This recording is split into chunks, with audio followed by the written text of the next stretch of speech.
encontro. Você que está assistindo essa live gravada no canal do YouTube ou no IGTV, não deixe de comentar. Não deixe de comentar aqui no nosso vídeo.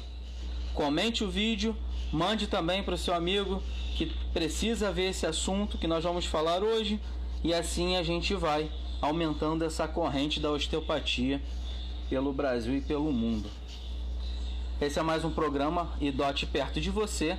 Nesse período a gente está fazendo cada vez mais esses encontros online, e isso tudo é para que você tenha a possibilidade de estar em contato com a osteopatia, com o ensinamento, com seus colegas que estão na mesma sintonia que você aqui dentro do IDOT. Alguns recados rápidos, vamos lá? Já está no ar o workshop Como se aproximar ou reaproximar dos seus pacientes em época de quarentena. Já está lá no canal do YouTube. Amanhã estará disponível amanhã, sexta-feira, estará disponível a resolução do simulado do CI nível 4. Fiquem atentos. E de recado era isso. Então nós vamos conversar agora com o professor Hermínio Marcos Teixeira Gonçalves, que vai falar sobre osteopatia e vertigens. Vou procurar aqui o professor Hermínio. Opa, solicitou ficar.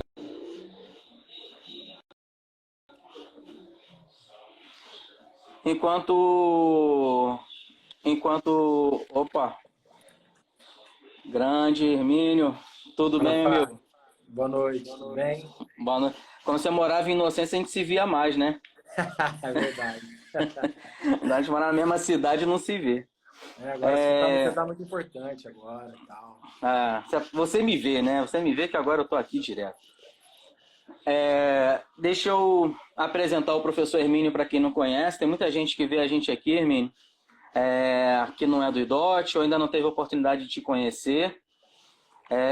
Então, o professor Hermínio ele é CI do IDOT, é professor do curso complementar de reabilitação vestibular, coordenador do IDOT Internacional, é um dos responsáveis, junto com o professor Marcel e o próprio IDOT, de trazer grandes nomes da osteopatia para o Brasil, coisas que não seriam possíveis se não fosse IDOT Internacional. Por isso eu já deixo o meu muito obrigado por isso, porque a gente eleva o nosso nível aqui quando a gente está em contato com pessoas de alta importância, como você traz aqui para a gente.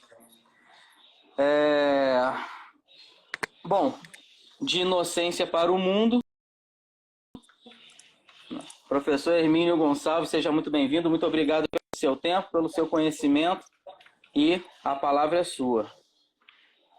Bom, Fábio, primeiramente eu queria agradecer primeiramente seu contato, sua amizade. É mais fácil para mim fazer isso, é uma novidade, né?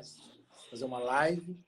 E aos poucos, como eu sempre falo no começo das aulas, eu vou me soltando aqui, daqui a pouquinho eu estou mais tranquilo.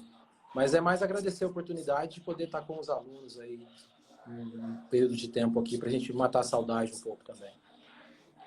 Perfeito. Só para lembrar vocês, a qualquer momento, vocês podem tirar um print da tela, porque lá no finalzinho a gente vai fazer uma postagem marcando o IDOT, aqui o IDOT oficial, o professor Hermínio e a sua unidade, tá? Então, já tira o print aí em qualquer momento da live, e não esqueça da hashtag IDOT perto de você. Hermínio, vou te pedir um favor. Se você puder chegar um pouquinho para o lado, agora eu não vou saber, por causa da inversão da câmera, não vou saber se é o direito ou esquerdo. Só para o comentário não ficar... Não, pro outro. Tá bem. Aí. Só você chegar um pouquinho... Só para os comentários não ficarem todos no seu rosto aqui. Tá ótimo aí. Então, pessoal, surgindo perguntas, na medida do possível, o professor Hermínio vai respondendo aqui no final da explanação dele, e se não for possível responder tudo, em algum momento a gente combina com o professor Hermínio para responder o que for possível também, tá bom? Bom, Hermínio, vamos começar aqui o nosso bate-papo.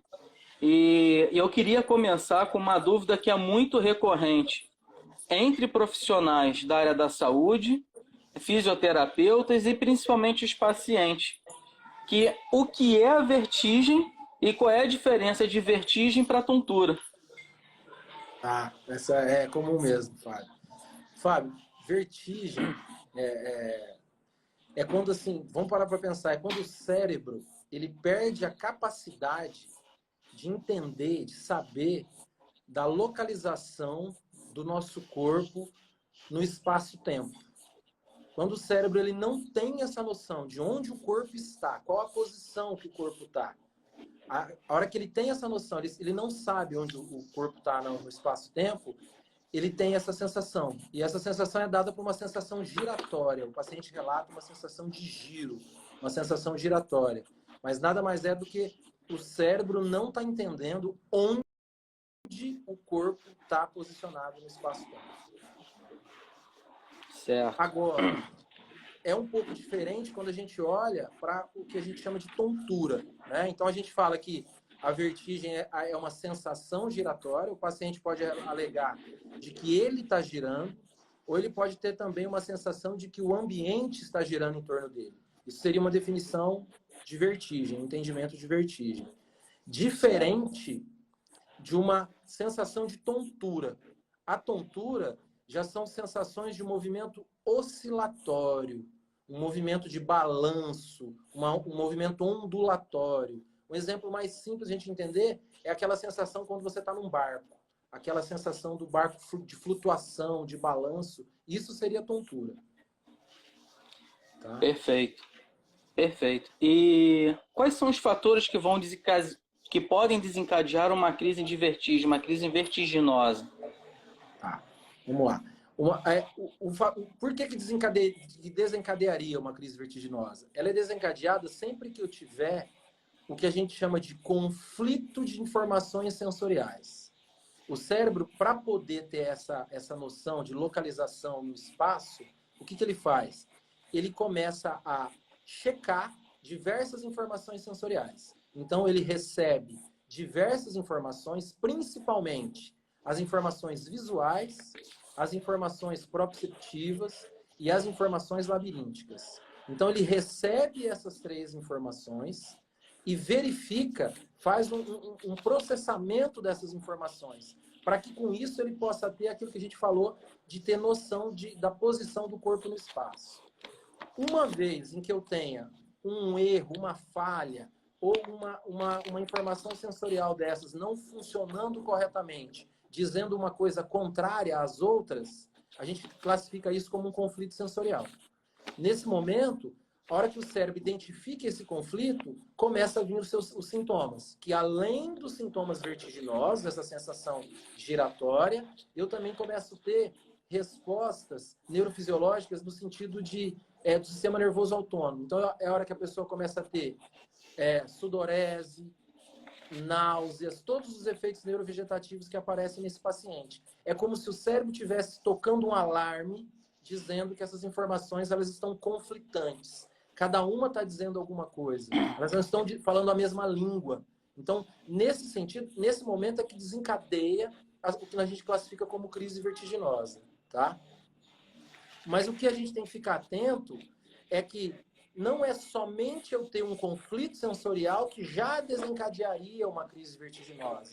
Por exemplo, nós passamos por conflitos sensoriais a todo momento.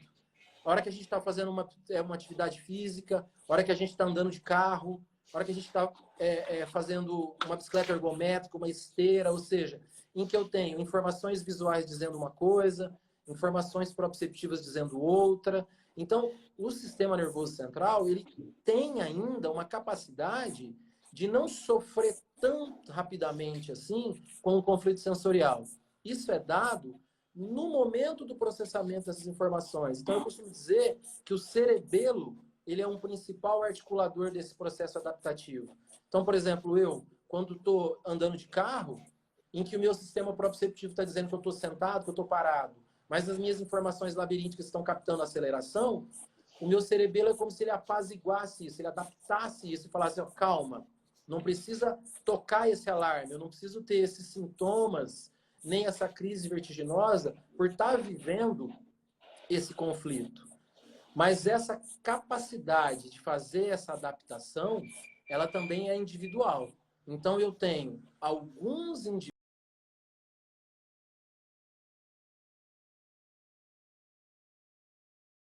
indivíduos que o seu sistema nervoso central, principalmente o seu cerebelo, não consegue fazer isso que eu chamo de adaptação. Então, essa pessoa começa a relatar que quando ela anda de carro, ela passa mal, ela tem sintomas, ou até mesmo entra em crises vertiginosas mais severas. Então, a gente precisa entender que essa capacidade de fazer com que o alarme não toque também é individual. É como se cada um de nós tivéssemos uma capacidade cerebelar particular para esse tipo de desencadeamento. Então, para responder a essa questão de forma mais tranquila, é como se falasse assim, para mim ter uma crise, eu tenho que ter um conflito sensorial. Só que, então eu costumo, às vezes na aula, eu falo assim, todo mundo que tem sintoma, todo mundo que está em crise, eu já sei que ela está passando por um conflito sensorial. Só que eu também posso dizer que nem todo mundo que tenha um conflito sensorial vai estar vivendo uma crise, vai estar tendo sintomas. Porque essa pessoa, o seu cerebelo vai estar ali como? Fazendo a adaptação, fazendo com que as coisas o alarme não toque, vamos dizer assim. Perfeito. E uma coisa também que é muito comum, eu não sei se você enxerga dessa maneira, há uma confusão também muito grande. Né? Tem a confusão muito grande de vertigem com tontura e também com o termo labirintite, com a labirintite em si. Né? Fala-se muito disso. É a mesma coisa, não é? Explica pra gente isso aí. Eu costumo dizer que é um senso comum, né? Dizer e classificar tudo isso como todos os pacientes como um paciente de labirintite. Eu costumo falar que o senso comum pega todos os pacientes com crise vertiginosa e coloca eles nessa gaveta chamada labirintite. Se a gente fosse ver ao pé da letra, uma pessoa com labirintite seria uma pessoa que tem um processo inflamatório no seu labirinto, né? Então, é uma falha, é um erro, acaba colocando todo mundo no mesmo tipo de tratamento, às vezes, coloca todo mundo no mesmo diagnóstico, às vezes. Então, o que eu tenho que entender é que se eu tiver uma labirintite real, ou seja, se eu tiver um processo inflamatório no meu labirinto, isso vai fazer com que a informação labiríntica não seja adequada, seja inadequada. Isso vai gerar um conflito sensorial, porque esse labirinto vai estar dizendo uma coisa diferente da visão e da propriocepção, e é esse conflito sensorial que vai desencadear os sintomas. Então eu falo que ninguém tem sintomas porque tem uma labirintite. Uma pessoa tem sintomas porque tem um conflito sensorial. Porém, a labirintite altera o labirinto e gera esse conflito. Então, pelo entendimento do sistema, eu tenho que entender que eu posso ter uma alteração visual e também ter uma crise vertiginosa. Eu posso ter uma alteração proprioceptiva e também ter uma crise vertiginosa. Então, não é tão adequado classificar todo mundo como alguém que tenha essa chamada, né, entre aspas, essa labirintite. Mas o senso comum acaba colocando todo mundo nesse critério. Então, eu tenho que olhar para esse paciente e ver se realmente esse paciente ele tem uma alteração labiríntica. E se essa alteração labiríntica for uma inflamação, aí sim eu poderia dizer que se trata de uma labirintite. Entendi. E quais são, dentro desse contexto, né, de avaliação e tratamento, para entender se é uma labirintite, você pode encaixar isso na labirintite, né, você pode encaixar isso como uma vertigem ou tonteira, né? Quais são, dentro dessas questões vertiginosas, né, dos sintomas vertiginosos, quais são as disfunções que estão correlacionadas a esses sintomas de vertigem? Quais são os sintomas? Bom, isso. O que eu vou ter primeiro é a própria crise vertiginosa, é clássica. Os sintomas neurovegetativos, palidez, sudorese, náusea. Essa sudorese minha aqui ainda é de nervoso, que não passou ainda, então não é crise. Desequilíbrios, tá?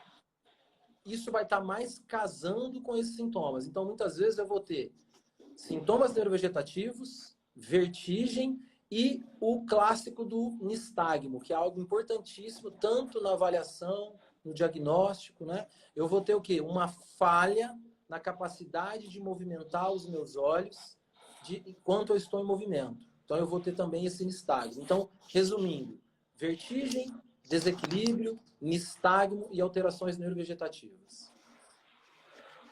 Perfeito. Na sua experiência, Hermínio, que tipo de patologia é a mais comum dentro do seu consultório? A mais comum, Fábio, é a chamada VPPB. A VPPB ela é classificada como vertigem postural paroxística benigna, tá? Ela já é uma patologia bem particular dentro do sistema vestibular, por quê? Porque aí sim ela é uma alteração mecânica. Ela já não é classificada como uma alteração funcional, como seria uma labirintite real. Uma labirintite real, ela causa um quadro que nós chamamos de hipofunção labiríntica. Esse labirinto diminui a sua função como sequela do processo inflamatório. Essa diminuição da função faz com que o cérebro reconheça que a informação labiríntica está muito diferente da visual e da proprioceptiva. Isso seria um quadro que a gente chama de hipofunção. Totalmente diferente dos quadros de VPPB. Os quadros de VPPB são dados por uma alteração mecânica que ocorre dentro do labirinto, tá? O mais comum do consultório é essa VPPB. Então, a gente costuma falar assim, nas aulas. Se eu tenho um paciente com uma hipofunção, esse paciente tem uma sequela ou tem uma disfunção que faz com que ocorra a detecção de um conflito sensorial. O que o terapeuta deveria fazer? Ir atrás de corrigir essa disfunção para que não seja mais identificado esse conflito sensorial. Já a VPPB, ela é uma questão mecânica, é um posicionamento inadequado de cristais de carbonato de cálcio que venham da mácula utricular, né? Eles vêm de uma estrutura, de um órgão sensorial específico dentro do labirinto. E aí é como se eu tivesse assim, de uma forma simples, cristais fora do lugar, cristais mal posicionados, tá? Então, se eu tenho um quadro de VPPB, o que esse paciente precisa são de manobras específicas para que eu não deixe esses cristais nesse local inadequado. Esses cristais, quando eles estão nesse local inadequado, eles provocam informações sensoriais labirínticas alteradas, que, mais uma vez, desencadeiam conflitos sensoriais. Então, resumindo, eu tenho que saber identificar se o meu paciente é um paciente de VPPB, que ele vai receber uma manobra, ou se meu paciente é um paciente de hipofunção, que precisa de um trabalho de exercícios vestibulares. Ele precisa receber um trabalho de estímulos. Ele precisa receber um trabalho mais de neutralização de disfunções que possam levar a conflitos sensoriais. Tá? Então, acima de 60% a 70% do consultório são os pacientes de VPPB. Perfeito. Para quem já entende um pouco de reabilitação vestibular, tem um teste, né, que é o teste de Dix-Hall. Que é o seu caso? Não, não sei nada. Eu encaminho tudo para você. Tem um teste chamado de Dix-Hall-Pike, né? E queria saber de você qual é a importância desse teste para o diagnóstico e para a clínica que você se encontra ali encontra com o seu paciente ali no momento da consulta.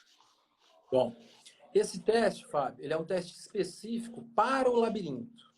Em outras palavras, a hora que eu executo esse teste, eu estou dando um estímulo ao labirinto. Esse teste ele consegue fazer, ao mesmo tempo, uma aceleração cefálica e, ao mesmo tempo, uma inclinação cefálica, ou seja, uma mudança de posição mesmo da cabeça, que são as duas coisas que o labirinto consegue captar, que é a função labiríntica, é captar a aceleração linear e também mudança de posição de cabeça, as inclinações de cabeça. Então, esse teste ele executa isso ao mesmo tempo.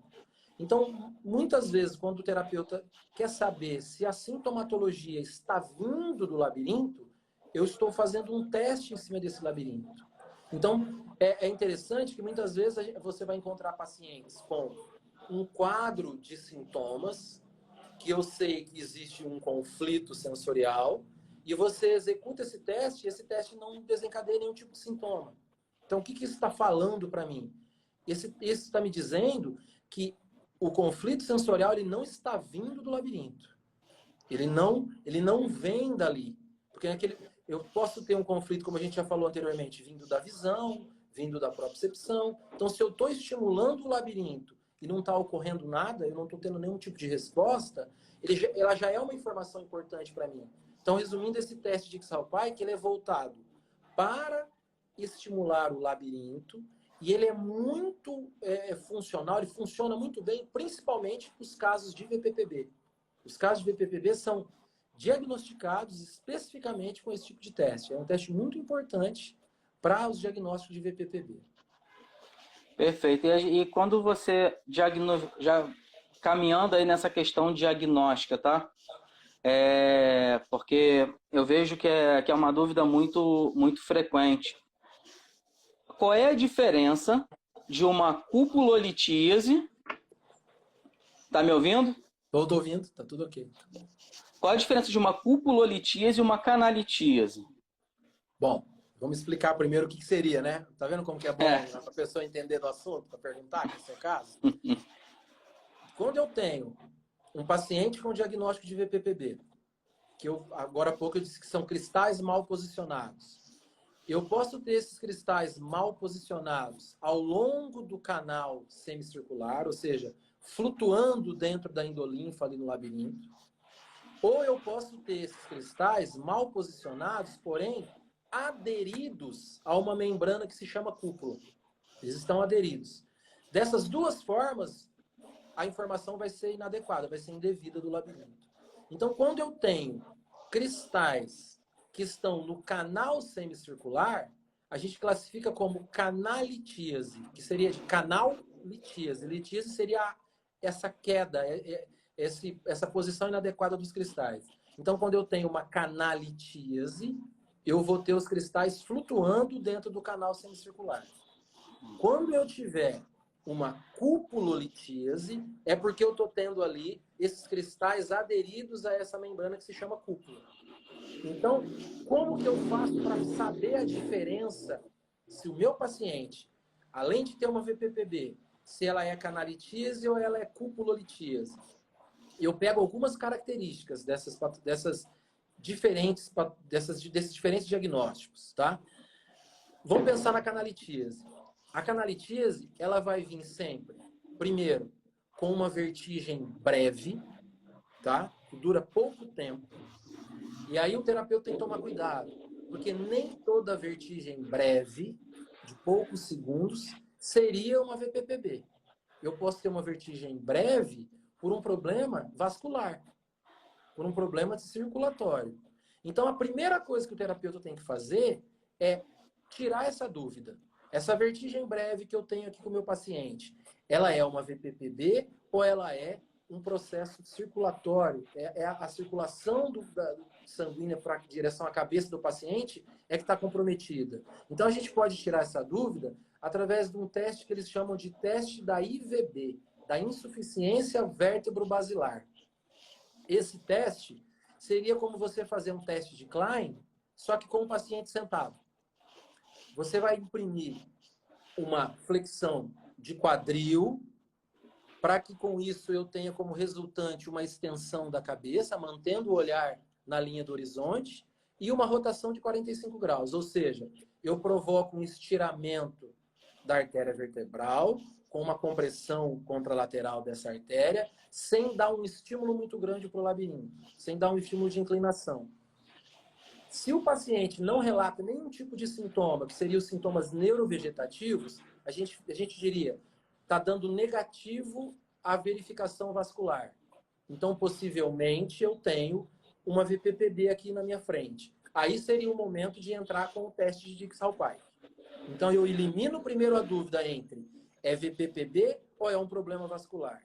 Eliminado essa dúvida, eu entraria no Dixalpike. E durante o Dixalpike é que eu vou ver essas características entre ser canalitíase ou ser cupulolitíase. Se eu tivesse uma canalitíase, eu teria uma vertigem breve, que ela vem acompanhada de um período de latência. Então, não imediatamente na posição do teste o paciente vai começar a ter sintomas. Então, eu teria um período de latência. Esses sintomas e também o movimento dos olhos, o nistagmo, teria uma característica paroxística. Uma característica paroxística seria a intensidade dos sintomas e a velocidade do nistagmo começaria mais lenta, ela iria se acentuar e depois ela começaria a diminuir gradativamente, como se fosse uma onda nessa intensidade. Se eu tenho isso, eu classifico isso como uma coisa paroxística. E a terceira característica é que esse processo todo sempre vai demorar menos do que 1 minuto. Então, se eu tenho latência, paroxismo e um tempo menor que 1 minuto, eu classifico como canalitíase. Agora, se eu tenho um paciente que ele está com umas características de cupulolitíase, o que iria mudar perante o teste de Dixalpike? A primeira coisa, ele não apresentaria latência, os sintomas iriam começar imediatamente à posição de Dixalpike. Esses sintomas não seriam paroxísticos, ou seja, a intensidade seria uniforme, eu não teria uma piora e nem uma melhora, tanto na intensidade dos sintomas, como na velocidade do movimento dos olhos, como na velocidade do nistagmo. E o tempo de duração disso tudo sempre seria maior que 1 minuto. Então, eu teria, na canalitíase, latência, na cupulolitíase não tenho latência. Na canalitíase, paroxismo, na cupulolitíase não tenho paroxismo. Na canalitíase, menos do que 1 minuto, na cupulolitíase, mais que 1 minuto eu teria. Tá? Essa seria a forma, porque isso ia determinar o tipo de manobra que esse paciente deveria receber. Não sei se ficou muito longo. Não, pelo amor de Deus, perfeito. Só não consigo anotar. Depois eu vou te perguntar tudo de novo. Tá bem. Excelente. Quando você fala você comenta muito nas suas aulas, no seu curso, né, sobre a limpeza cervical. Né? Você usa esse termo nas suas aulas, nos cursos. O que seria isso e qual é a importância de fazer isso para um tratamento de vertigem, que é o tema aqui do nosso encontro? É que todas as vezes, Fábio, todas as vezes que tem um conflito sensorial, ou seja, e que os sintomas vão aparecer, dentre essas características que eu falei, elas se dão por conta de uma falha em alguns reflexos que nós temos no sistema vestibular. Entre eles, um que se chama reflexo vestibulo-ocular, o RVO, que é ele que provoca esse movimento de nistagmo. Então, todo nistagmo é um RVO alterado, tá? A não ser os nistagmos fisiológicos, tá bem? Outro reflexo que eu tenho é o RVE, o reflexo vestíbulo espinhal. O RVO é vestíbulo ocular, o RVE, vestíbulo espinhal. Que é essa alteração desse reflexo vestíbulo espinhal que faz com que o paciente apresente os seus desequilíbrios, que seria uma alteração dos padrões flexores e extensores do tônus muscular. E um terceiro reflexo, que ele é muito importante, que ele recebe o nome de reflexo vestíbulo cervical.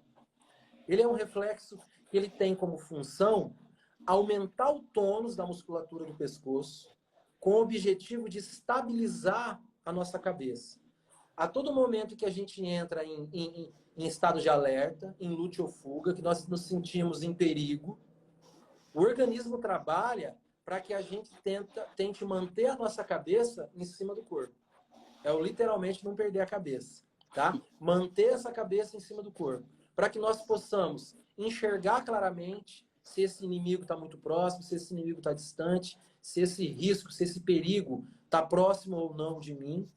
Então, eu tenho automaticamente o recrutamento da musculatura do pescoço para que eu tenha essa estabilidade. Qual que é o problema disso? É que todo paciente vestibulopata vai ter uma manutenção dessa alteração desse reflexo. Ou seja, ele vai ter a cervical com um tônus muito elevado. Muitas vezes, essa é a causa do paciente procurar terapia. Às vezes com sintomas na cervical, uma cervicobraquialgia, alguma coisa relacionada, uma tontura, porque isso também começa a prejudicar a circulação em direção à cabeça. Então, essa alteração desse reflexo, muitas vezes, é a causa da procura. E aí você vai ver e descobre que o paciente é vestibulopata, porque para ele teve uma labirintite há 2 semanas atrás, e já foi tratada, e já foi medicada, e ele não faz uma associação com isso. E qual é a importância disso? É que essa alteração de tônus muscular, a partir de determinado momento, ela começa a perpetuar os sintomas. Porque vamos parar para pensar, se eu tenho uma vestibulopatia, essa vestibulopatia altera o meu tônus da minha cervical. Essa alteração do tônus da cervical começa a comprometer a minha circulação para a cabeça. Daqui a pouco, o meu labirinto está recebendo um aporte sanguíneo diminuído. O meu labirinto recebendo um aporte sanguíneo diminuído me dá uma crise vertiginosa. Uma crise vertiginosa faz eu alterar o tônus da minha cervical novamente. Então, eu falo que cria-se um círculo vicioso, em que lá atrás eu posso ter tido um processo inflamatório, uma labirintite real. Essa alteração criou esse círculo vicioso e agora a minha cervical não vai bem, a minha cervical não funcionando bem, a circulação para a cabeça não vai bem. Quando a circulação não funciona, meu labirinto sofre. O meu labirinto sofrendo faz com que eu tenha o quê? Uma alteração na minha cervical novamente. Então eu falo para os alunos, que inclusive você deve ter prestado atenção na aula, de fazer o que a gente chama de limpeza cervical, que seria o quê? Quebrar esse ciclo vicioso.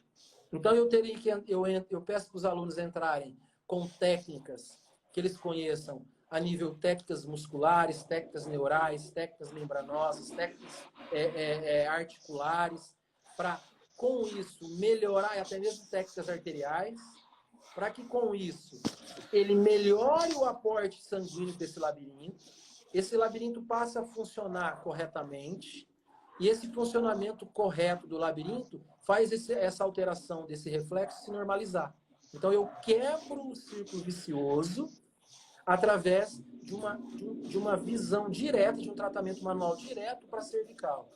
E muitas vezes esse círculo vicioso ele pode durar, Fábio, anos. Tem pacientes que têm isso há 20 anos.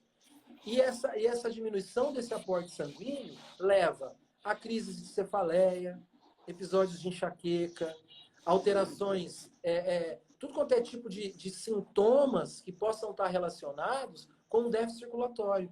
Porque esse déficit circulatório é a nível encefálico, não é somente no labirinto. Então, os sintomas eles podem ser muito variados, né? Eu costumo dizer na aula que é fácil você pegar esse paciente que ele vai falar assim, que ele tem labirintite, ele fala que ele tem enxaqueca, se a circulação para a cabeça não está funcionando muito bem, ele vai ter um aporte de oxigênio muito diminuído da cabeça, então ele pode ter problemas de memória, ele pode ter algumas irritabilidades, ele pode ter esquecimentos mesmo, falhas, sintomas de tontura, uma coisa que eu esqueci de dizer, que a tontura está muito relacionada mais a episódios circulatórios, ao invés da vertigem. Então, é um paciente que eu falo que ele é clássico. Ele fala que ele tem labirintite, que ele tem depressão, que ele tem enxaqueca.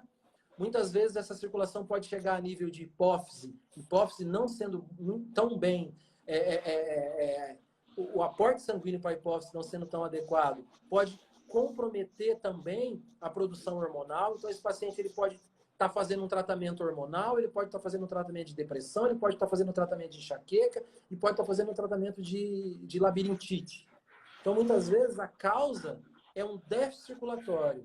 Por isso que muitas vezes eu falo que o osteopata é um elemento primordial, que ele consegue pensar dessa maneira para esse paciente. E ao invés de ficar tratando a lista de doenças que esse paciente apresenta, ele consegue identificar esse aporte circulatório diminuído. Acho que isso é bem válido, né? Entendi, até porque não adianta ficar fazendo as manobras se ele tem toda essa essa deficiência aí, né? Vai ficar uma coisa recorrente, ou então os sintomas que não conseguem, que não são melhorados, eles podem, eles não melhoram justamente porque você não tem uma visão sistêmica do caso, né? Fábio, esse comentário é importante porque muitas vezes o que eu encontro são pacientes que tiveram o episódio da VPPB, procuraram um terapeuta, o terapeuta fez a correção, ou seja, executou as manobras corretamente, essa execução foi feita de forma correta e ele não parou para pensar o porquê que esses cristais ficaram mal posicionados. Qual foi a causa dessa questão? E muitas vezes a causa dessa questão é esse déficit circulatório. Então a gente pode encontrar pacientes que eu falo que são pacientes mistos. Ele é o paciente da hipofunção, porque ele teve um episódio inflamatório lá meses ou anos atrás. Esse círculo vicioso ficou instalado nele, que são os pacientes classificados como crônicos. E agora, como esse sangue não está chegando muito bem no labirinto, o déficit circulatório é uma das causas, é uma das fisiopatologias da VPPB. Então, olha a diferença do terapeuta que faz uma manobra de VPPB bem feita, mas aí passam-se 2, 3 meses, o paciente está com VPPB de novo. Faz-se uma manobra bem feita, 3, 4 meses, VPPB de novo. E procurar, a diferença entre ele procurar um terapeuta que além de fazer a manobra, além de fazer a correção dessa VPPB, olha para a causa dessa VPPB e faz esse trabalho de limpeza cervical, devolvendo a plena função circulatória. Isso faz com que esses cristais não se desprendam novamente, entendeu? Uma outra causa que é importante desse desprendimento desses cristais é a própria alteração hormonal.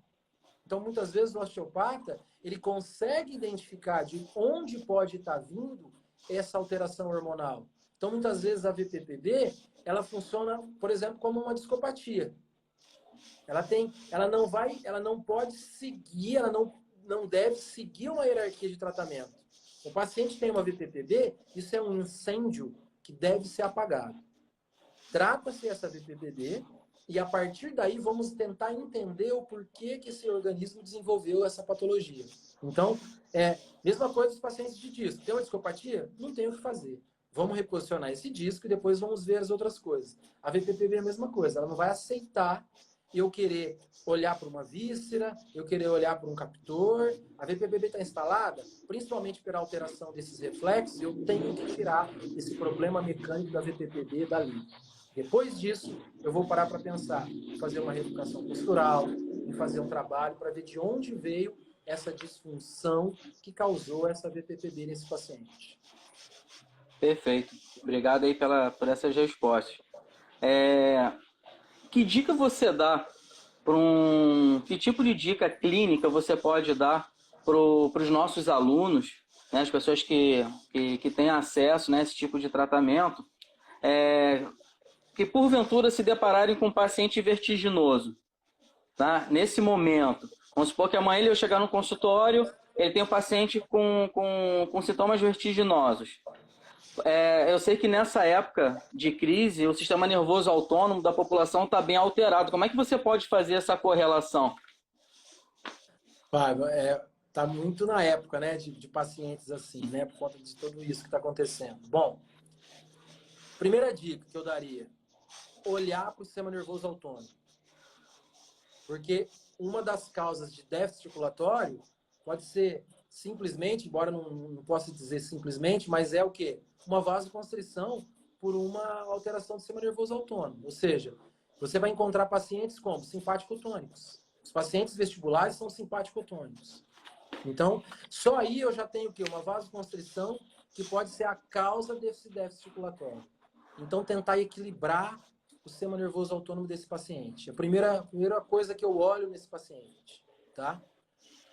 Outro conselho que eu daria, tentar ficar atento aos princípios osteopáticos, né? Que a lei da artéria para os pacientes vestibulares, ela é soberana. Tentar, você já deu, quem deu a dica foi você, através da limpeza cervical, trazer esse aporte sanguíneo para esse paciente, independente da causa estar na cervical. que eu estou cuidando de melhorar o livre fluxo neurovascular para o encéfalo, para a cabeça desse paciente, tá? Saber identificar se é uma vertigem breve, que vai durar ali 1 minuto e meio no máximo, que aí eu vou estar mexendo ou com problemas circulatórios ou com uma VPPB, ou se trata de vertigens longas, o dia todo, 2 horas, 3 horas, 3 dias, isso já é um paciente de hipofunção. Isso já é um paciente que não deve receber manobra. Saber fazer essa diferenciação é muito importante, tá? Outra coisa importante para esse tipo de paciente, eu olhar para o osso temporal, eu olhar para a casa do labirinto, né? Olhar para o posicionamento desse osso temporal. Porque muitas vezes essa informação labiríntica ela pode estar sendo inadequada devido ao mau posicionamento do osso temporal. Se eu estou olhando para o osso temporal, olhando a governança do sistema craniano, eu tenho que olhar para o osso occipital. Se eu estou olhando para o osso occipital, eu tenho que olhar para a cervical alta. Se eu estou olhando para a cervical alta, eu tenho que olhar para todo o sistema estomatognático. Que esse paciente aí, nesses dias de hoje, ele vai estar como? Ele vai estar com a faca nos dentes, né? Então, olhar para isso. Se eu estou olhando para o sistema, para o segmento cervical, eu tenho que olhar para as correlações viscerais. Eu tenho que olhar para o posicionamento de cabeça. Eu tenho que olhar para a boca desse indivíduo. Eu tenho que tentar fazer o que uma boa avaliação osteopática faz, olhar para o todo, né? Olhar para esse indivíduo como um todo. Porque com isso, eu vou estar olhando para a verdadeira causa, para a verdadeira disfunção que levou a esse conflito sensorial, não é? Eu não estou descartando o uso dos exercícios vestibulares, eu não estou descartando o uso das manobras, que são estímulos importantes. Mas além de cuidar através dos estímulos importantes, a gente tem que também olhar para as disfunções, né, que podem estar levando à produção, à determinação desse conflito sensorial. Então, seria falar para os alunos fazerem o que a gente faz todos os dias, uma avaliação osteopática completa, né? E principalmente nos dias de hoje, né, que sejam humildes perante essa magnitude, né, da criação, que é você ver o funcionamento do organismo, né? A gente está passando por processos em que a gente está sendo chamado para essa humildade, né? Que muitas vezes a gente precisa fazer um trabalho e aguardar as respostas desse organismo, né? Ou seja, mais uma vez, ficar atento aos princípios osteopáticos, principalmente os princípios de autocura, tá? E cuidar daquelas disfunções que impedem com que essa autocura ocorra, né? Seria esse o conselho que eu daria. Muito bom. Nós temos aqui 1 tonelada de perguntas, tá? Que o pessoal veio fazendo aqui. Eu vou, obviamente, a gente não consegue fazer tudo, senão a gente não termina aqui. Mas eu vou pegar aqui algumas perguntas, vou te passando. E, professor, fique à vontade. Se for alguma pergunta que demande de um aprofundamento muito grande, a gente deixa para responder em outro momento, tá? Fica à vontade para falar assim, isso aí a gente responde depois, não tem problema nenhum. Tá bom? Tá bem. Então vamos lá. O pessoal do staff do IDOT fica aí trabalhando o tempo inteiro, catando as perguntas para mandar aqui para mim. Instantinho só. Vamos lá. Professor José Luiz Martinelli. Conhece esse? Você começou a pegar pelos amigos. Bom. Vamos lá. Conflito sensorial pode ser desencadeado por um hiperestresse? Pode. Pode porque se eu tô no hiperestresse, uma das coisas que se fala e que também dá para observar clinicamente é que o sistema nervoso central ele começa a dar prioridade para funções mais de sobrevivência, vamos dizer assim, mais importantes. Então ele começa a criar às vezes algum negligenciamento de algumas outras funções, tá? Então é muito comum uma pessoa com hiperestresse ter sintomas, por exemplo, de formigamento nos membros, O próprio hiperestresse leva a uma alteração do sistema nervoso autônomo, que leva a uma vasoconstrição. Essa vasoconstrição pode chegar nos captores, no tecido, nas células de determinados captores, fazendo com que esses captores não funcionem corretamente, tá?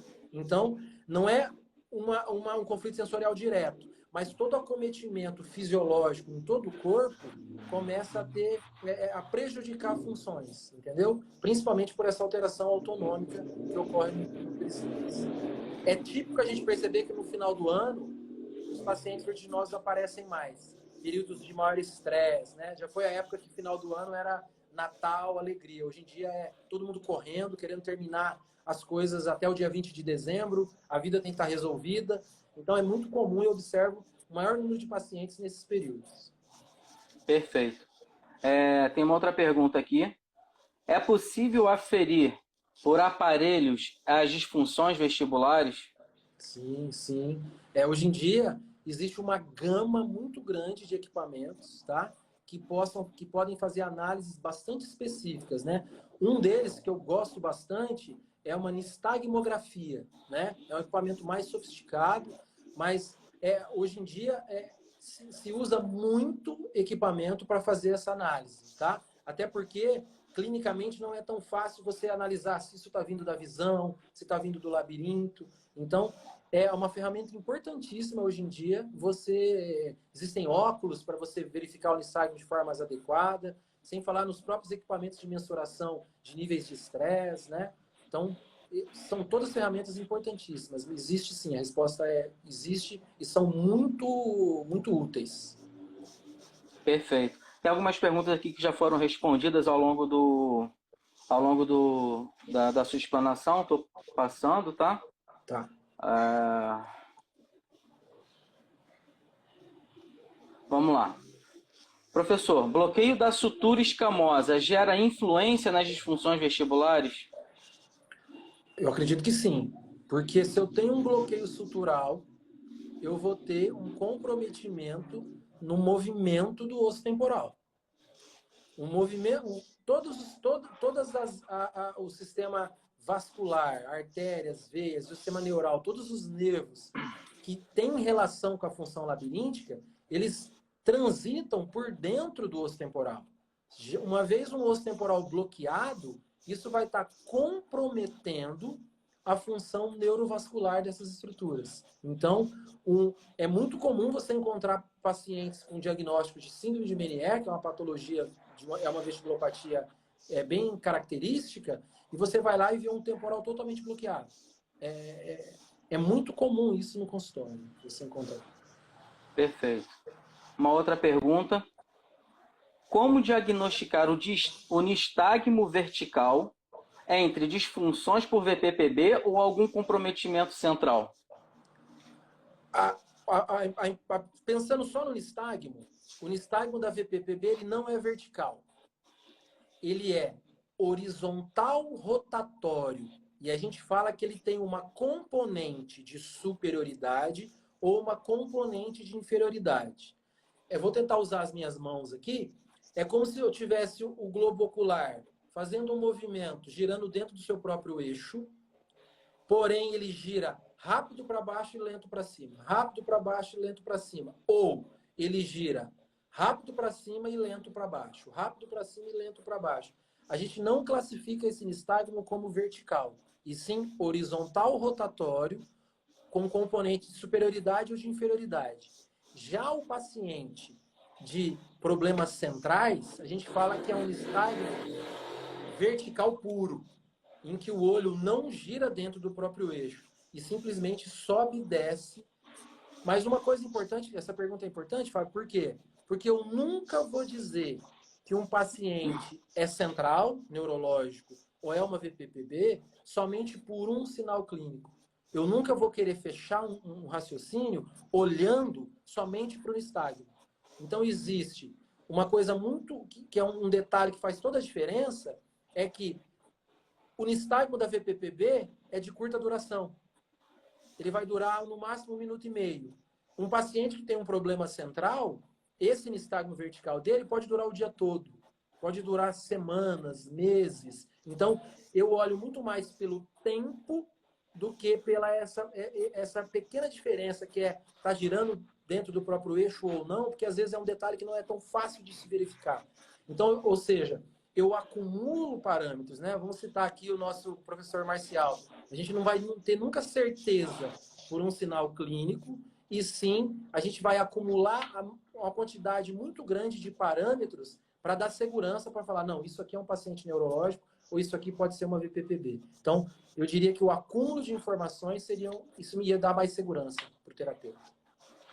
Só pegando um gancho nessa pergunta e nessa explicação, no teste de Dix-Hallpike, quando você faz esse teste e há essa oscilação nesse eixo vertical, isso pode sugerir efetivamente uma disfunção central? Pode sugestionar, mas aí eu iria pegar e ver se esse paciente está com uma marcha táxica, se esse paciente apresenta confusão mental, se esse paciente, por exemplo, existem, por exemplo, episódios de vômitos neurológicos com isso, perda de peso, ou seja, existem outros fatores que eu costumo dizer nas aulas que quando eu vou para o Dix-Hallpike, eu não vou para que o Dix-Hallpike me dê o diagnóstico do paciente. Eu já fiz a minha anamnese, eu já apliquei testes clínicos, eu já fiz um raciocínio clínico em cima disso, então eu já tenho uma suspeita diagnóstica. Então o Dix-Hallpike ele vai servir para confirmar a minha suspeita diagnóstica e não para determinar o meu diagnóstico. Tá? Então eu nunca vou...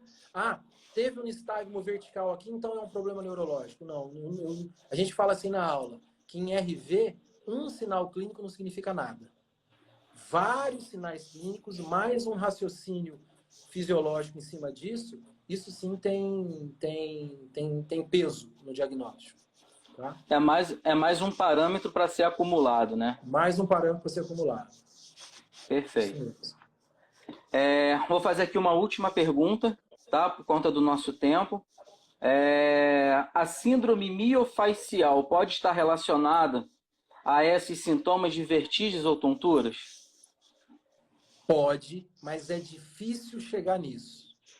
Por quê, Fábio? Essa pergunta eu acho que fecha bem. Do aquele jeito que eu falei, que uma alteração proprioceptiva, ou visual, ou labiríntica, qualquer uma delas pode determinar um conflito e por isso ter sintomas. Vamos pegar que uma síndrome miofacial seria uma informação proprioceptiva alterada. Mas a gente também falou que o cerebelo tem a capacidade de fazer com que esse sintoma não apareça, ou seja, fazer a sua adaptação. Então, o cerebelo, ele é muito eficiente quando eu tenho uma falha proprioceptiva. Ele é muito eficiente. Então, se não, uma pessoa que fizesse um entorse de tornozelo deveria entrar em crise. Uma pessoa que fizesse uma cirurgia de LCA, que o joelho fica todo atrapalhado do ponto de vista sensorial, deveria entrar em crise. E a gente não vê isso acontecendo. Por quê? Quando a falha é proprioceptiva, o cerebelo é muito bom na adaptação. Em segundo grau, quando a falha é visual, o cerebelo ele já não é tão bom quando a falha é proprioceptiva, mas ele também é bom. Senão uma pessoa que tem uma miopia aí de 2 graus, na hora que tirasse os óculos, ela deveria entrar em crise. E a gente não vê isso acontecendo. Agora, quando a falha é labiríntica, o cerebelo é o calcanhar de Aquiles dele. Quando a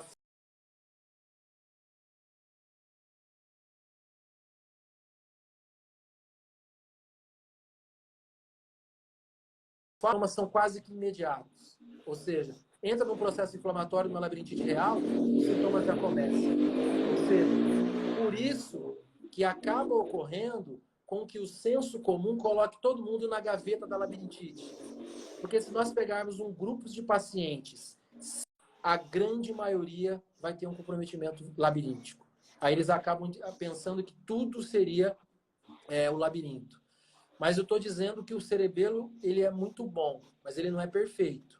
E a gente encontra pacientes com alterações proprioceptivas e tendo sintomas. Mas é mais raro, tá? Pegando a resposta, Pode acontecer, mas não é tão fácil de encontrar. Tá, olha só, eu falei que era a última, mas tem uma aqui, você vai responder sim ou não. Se quiser falar alguma coisa muito rapidamente, tá tudo certo. Tá Assim ou achando... assim? É. Vamos lá, porque eu achei bem bacana essa pergunta. Olha, o nistagmo é um sinal obrigatório a ser observado nas disfunções vestibulares? Ele é obrigatório, mas às vezes o nistagmo ele é tão sutil que o terapeuta não consegue. Não significa que o nistagmo não está ali, mas a limitação às vezes está no terapeuta. Por isso que às vezes é necessário o uso de equipamentos. Porque alguns tipos de nistagmo eles não são visíveis a olho nu. Eles não são visíveis no consultório ali. Então, às vezes, você tem nistagmo que você só vê na obscuridade do óculos. Tem nistagmo que você só vê quando o equipamento está fazendo uma análise eletromiográfica na musculatura oculomotora. Então, é primordial, mas tem alguns pacientes que você não consegue identificar isso, tá? Perfeito. Bom, já de antemão, já queria agradecer a presença de todos que estiveram aqui com a gente nessa aula sensacional que nós tivemos aqui com o professor Hermínio. Professor, muito obrigado pela sua presença, pela sua clareza nas respostas, pela simplicidade, e é isso que faz a gente entender cada vez mais todo esse processo, esse mundo da osteopatia, né? A gente mergulha nisso através da simplicidade e da clareza das informações. Não é porque é simples que não seja profundo, né? Então a gente tem aí uma série de explicações que quem conseguiu pegar daqui, anotar, tirar algumas conclusões, que foi o meu caso, inclusive, estava aqui com uma pergunta engasgada aqui, pela falta de tempo não consigo fazer pelo telefone, enfim. Excelente, muito obrigado. Com isso a gente aprofunda cada vez mais os nossos estudos nesse período que usar essa ferramenta aqui é fenomenal, é fantástica. E aí eu queria que você fizesse suas considerações finais. A gente tem 2 minutos. Tá bom, Fábio. Eu queria agradecer a sua amizade, a sua simpatia, a maneira que você leva essas lives. É muito sua isso. Eu sei que você é um cara que defende muito esse modelo e o universo conspirou para que você pudesse comprovar que esse modelo é bem interessante, tá? Queria agradecer os alunos, todo mundo que está participando, e qualquer pergunta, qualquer dúvida que não foi respondida, a gente tenta olhar depois, eu respondo em particular para as pessoas, ou me mandem pergunta, tá? E o que eu queria dizer para todo mundo nesse momento é o que essa plaquinha aqui atrás, ó, tá dizendo. Amilac, tá? Isso? Calma, é porque tá invertido da tela. É o momento da gente ter calma, embora tem hora que a gente não tem, né? Mas é o momento disso, tá? Então eu queria só agradecer e mandar um abraço para todo mundo. Muito obrigado. Então, fiquem atentos que essa live vai ficar gravada aqui no Instagram durante 24 horas e amanhã vai para o IGTV e para o canal do YouTube também. Deixe seu comentário, vai lá na postagem do IDOT com a foto do professor Hermínio, diz o que você achou dessa live, quais foram os principais conhecimentos que você adquiriu aqui, que isso vai ser muito importante para a gente. Na próxima segunda-feira, às 19 horas, teremos a presença do professor Gustavo Félix com o tema Cirurgias suprapúbicas em mulheres e repercussões osteopáticas. Não percam, mais um show de aula está por vir aí. Professor, muito obrigado. Pessoal, muito obrigado pela presença. Bom final de semana e até segunda-feira. Um abraço.